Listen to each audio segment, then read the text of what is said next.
د نازیه اقبال نوې مرکه د بي بي سي پښتو سره سی ویلي ویډیو را سره تر پایه وګورئ په هر څه به پوه شئ. ګرانو لیدونکو السلام علیکم، وخت مو په خیر، ستړي مه شئ.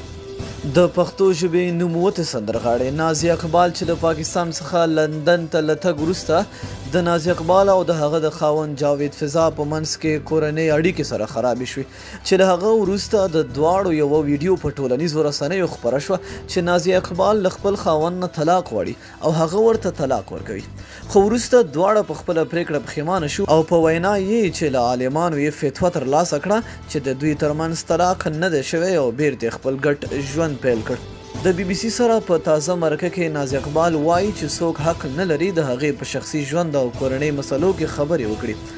هغه وایي خلک په ډیرو لویو خلکو پسې تبلیغات کوي او په هغوی پسې خبرې کوي، زه خو بیا یوه سندرغاړې یم.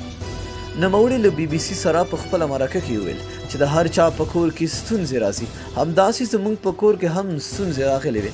هغه زیاته کړه چې ما خپل ژوند تیر کړی دی، خو اوس مې زه هر څه د خپلو بچو لپاره کوم.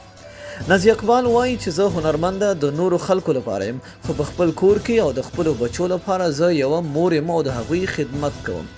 همداراز د نازیه اقبال خاوند جاوید فضا هم یاده کړه چې په هره کورنۍ کې مسلې راځي او داسې زموږ ترمنځ هم مسلې راغلې وي، خو وایي چې اوس دوی بیرته عادي حالت ته ګرځېدلي دي.